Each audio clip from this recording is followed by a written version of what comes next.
పెంచిన చేతిలే యమపాసాలు కన్న ప్రేమ మరిచి కర్కసత్వం ప్రదర్శిస్తున్న తీరు ఈ ప్రాంత వాసులను కన్నీటి పర్యంతం చేస్తోంది. అంబేద్కర్ కోనసీమ జిల్లా రామచంద్రాపురం నియోజకవర్గం వింటూరులో విషాద ఘటన.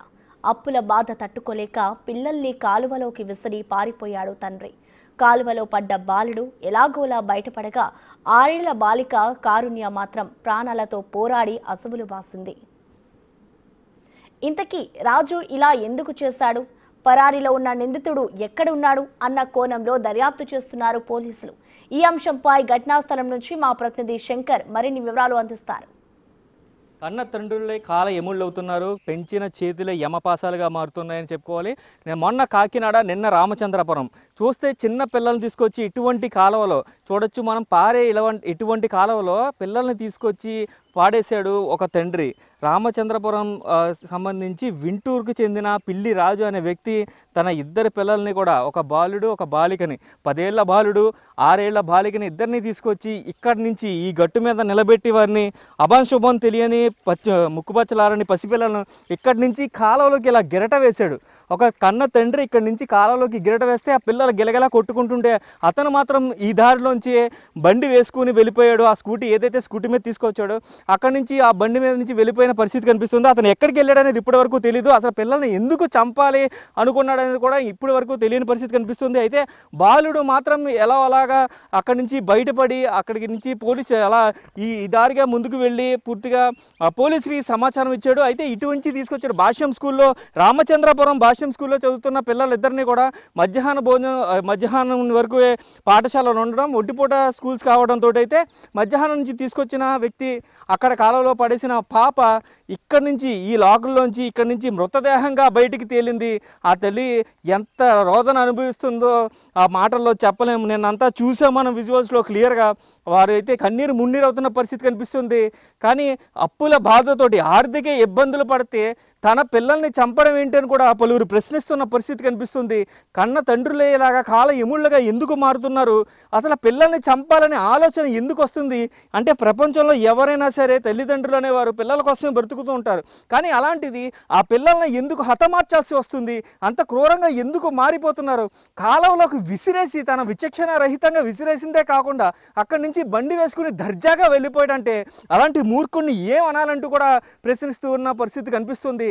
ఇలా చూడొచ్చు మనం. ఇలాంటి చిన్న పిల్ల కాలువ అటు చూసుకుంటే ప్రధానంగా చూసుకున్నట్టయితే ఈ కాలువకి సంబంధించి ఇక్కడి నుంచి అంతా కూడా పూర్తిగా అయితే పంట కాలంలోకి వెళ్ళేది అంతా కూడా చూసుకోవచ్చు. ఇంజరం కెనాల్ అంటారు. అయితే రామచంద్రపురం మండలం నెలపత్తిపాడు గణపతి నగర్ లాకులు అంటారు వీటిని.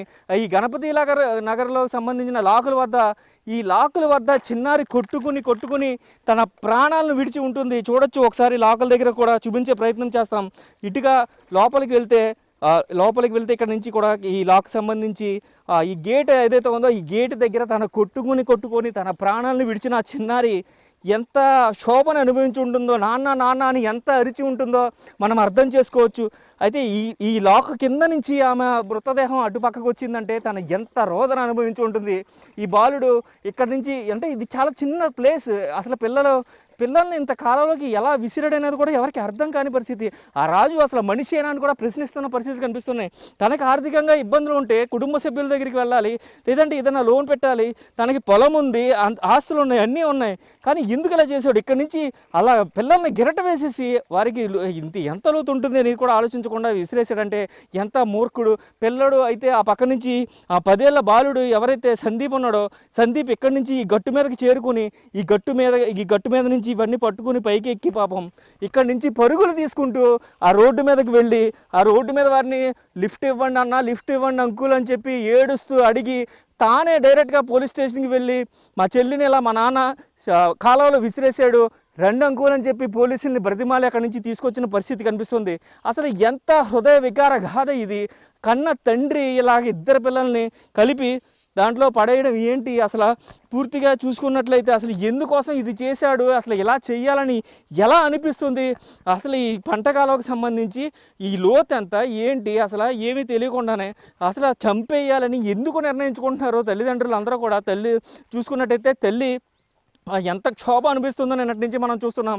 అయితే దీనికి సంబంధించి ఈ ఎక్కడున్నాడు ఈ పిల్లి రాజు అనేవాడు ఎక్కడ ఉన్నాడు ఏంటి అనేది అయితే పోలీసులు పూర్తి స్థాయి దర్యాప్తు చేస్తున్నారు. నిన్న మధ్యాహ్నం నుంచే ఫోన్ స్విచ్ ఆఫ్ చేసినట్టుగా కూడా తెలుస్తుంది. అతని కోసం పోలీసులు ముమ్మర గాలింపులు చేస్తున్నారు.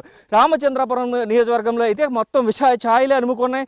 6 ఏళ్ల పసిబిడ్డ పాపం అసురు బాసింది అని చెప్పుకోవాలి. ఎందుకంటే తన ప్రాణాలు విడిచిన తర్వాత కుటుంబ సభ్యులందరూ కూడా కన్నీరు మున్నీరవుతున్న పరిస్థితి ఇక్కడ కనిపిస్తూ ఉంది. కానీ ఇది మాత్రం హృదయ విగార కాదా. ఇటు పక్కన కాకినాడలో 2 పిల్లల్ని చేతులు కట్టేసి చంపిన తండ్రి తాను కూడా ఉరివేసుకున్నాడు. అయితే ఇక్కడ చూసుకున్నట్లయితే పిల్లలిద్దరిని అత్యంత పాశవికంగా కాలువలోకి విసిరేసి తాను పరారైన పరిస్థితి కనిపిస్తుంది. అసలు ఏం జరుగుతుంది ఏంటి ఈ సమాజం ఎక్కడికి వెళ్తుందని కూడా అందరూ ప్రశ్నిస్తున్న పరిస్థితి కనిపిస్తుంది. తల్లి ఎవరైనా పిల్లలు ఉన్న ప్రతి ఒక్కరు కూడా కన్నీరు పెట్టుకునే పరిస్థితి కనిపిస్తూ ఉంది. మొత్తం చూసుకున్నట్లయితే రామచంద్రపురం అంబేద్కర్ కోనసీమ జిల్లాలో అయితే విషయాలే అనుకున్నాయని చెప్పుకోవాలి. కెమెరామెన్ రవితో శంకర్, బిగ్ టీవీ. స్కూలు నుంచి ఇంటికి తీసుకెళ్తామని చెప్పి తన పిల్లల్ని బేకరీకి తీసుకెళ్లాడు రాజు. ఆపై వారిని మభ్యపెట్టడంలో భాగంగా కేకులు, చాక్లెట్లు తీయించాడు. నేరుగా ఇంటికెళ్లకుండా కాలువ గట్టు దగ్గరకు తెచ్చాడు. ఆ సమయంలో వారికేం తెలుసు, కన్న తండ్రి కనికరం లేకుండా వెనుక నుంచి తోసేస్తాడని. అలా తండ్రి వెనుక నుంచి తోసేయడంతో కాలువలో పడ్డ సందీప్ ఎలాగోలా బయటపడ్డాడు. వీరిని కేక వేసి పిలిచాడు. వారి ద్వారా పోలీస్ స్టేషన్కి వెళ్లి తన తండ్రి చేసిన ఘాతుకం గురించి వివరించాడు. ఈ ఘటనలో ప్రాణాలు దక్కించుకున్న బాలుడు సందీప్తో మా ప్రతినిధి శంకర్ ఫేస్ టు ఫేస్. చంద్రపురంలో చోటు చేసుకున్న ఘటన అయితే అత్యంత పాశవిక ఘటనగా చెప్పుకోవాలి. కన్న తండ్రి ఇద్దరిని ఎందుకు కాలువలో పడేశాడు, అక్కడి నుంచి బయటపడ్డ బాలుడు ప్రస్తుతం మనతో ఉన్నాడు. సందీప్తో మాట్లాడదాం. నాన్న ఏం జరిగింది? స్కూల్ నుంచి నాన్న ఎన్నింటికి తీసుకొచ్చాడు? 11కా? మీకు హాలిడేసా? Half day. ఎన్నింటి వరకు అయిపోద్ది స్కూలు? 12:30. మరి 11కి ఎందుకు వస్తారు? ఎగ్జామ్ ఫినిష్ అయిపోయిందా? After read every day, half days na. Father come and go to the river. వెళ్ళిన తర్వాత ఏం చేస్తారు అసలు? అంటే రోజు అదే రోడ్లో తీసుకొస్తారా మిమ్మల్ని? రోజు నాన్న తీసుకొస్తారా? బస్ మీద వస్తాను నేను, మా ఇండియా, మా చెల్లేమో వ్యాన్. మరి డాడీ అక్కడ నుంచి తీసుకొచ్చారు కదా, తీసుకొచ్చాక ఏం చేశారు? అక్కడ నుంచోబెట్టి స్టాండ్ అండ్ పుష్ చేశారు. అసలు నిన్న ఏమని తీసుకొచ్చాడు రా నాన్న? ఇంటికని చెప్పి తీసుకొచ్చి బొడగలు, కేకు కొని తీసుకొచ్చాడు. ఎందుకని మంచిదని బొడగలు కింద తీసుకుని వచ్చానండి. అయితే ఇప్పుడు ఫస్ట్ చెల్లిని గంటారా నిన్ను గంటారా? ఇద్దరిని ఒకసారి గంటారా? నిన్నే నువ్వు కొట్టుకుంటా ఉన్నావు. కోమలోకి వెళ్ళిపోయాను. పడిపోగానే కోమలోకి వెళ్ళిపోయావు? కాదు, కోమలోకి వెళ్ళే. నేను ఇంకా అప్పుడు పెట్టుకుని ఉన్నాను. నేను రాడ్ పెట్టుకున్నాను, చెల్లిని దోస్తాడు. సుడిగిన్నెలోకి వెళ్ళిపోయింది. కన్నాల్లోకి వెళ్ళిపోయింది చెల్లి. తర్వాత నాన్న వెళ్ళిపోయాడు అక్కడి నుంచి, అంతేనా? బండేసుకు వెళ్ళిపోయాడు. పైకి వచ్చి బొడగల్లో అంచి అందరిని ఆపింది. ఎవరు ఆగలే. 2 అంకులు ఆగి పోలీస్ స్టేషన్ తీసుకెళ్ళారు. ఏం చెప్పావు పోలీసులకి? ఇలాగా దోస్తారు అంకుల్ మా డాడీ అని చెప్పి. ఇది చూస్తున్నట్లయితే 2 పిల్లల్ని కూడా ఇంటికి తీసుకెళ్తానని చెప్పి బేకరీకి తీసుకెళ్ళి బెలూన్స్ అలాగే కేకులు కొనిచ్చి అక్కడి నుంచి తీసుకొచ్చి అత్యంత పాశవికంగా ఆ కాలువ దగ్గర నుంచోబెట్టి అక్కడి నుంచి వెనక నుంచి గెంటారని చెప్తున్నారు. బాలుడు ఎలాగోలాగా కొమ్మలు ఆకులు పట్టుకుని బయటపడ్డాడు. కానీ బాలిక మాత్రం నేరుగా ఏదైతే ఆ లోకల్లో ఉన్న ఆ మధ్యలో ఇరుక్కుపోయి ఆమె చనిపోయిన పరిస్థితి అయితే కనిపిస్తుంది. బాలిక మృతదేహం ఇప్పుడే వచ్చింది, చూసాం. కుటుంబ సభ్యులందరూ కూడా కన్నీరు మున్నీరు అవుతున్న పరిస్థితి కనిపిస్తుంది.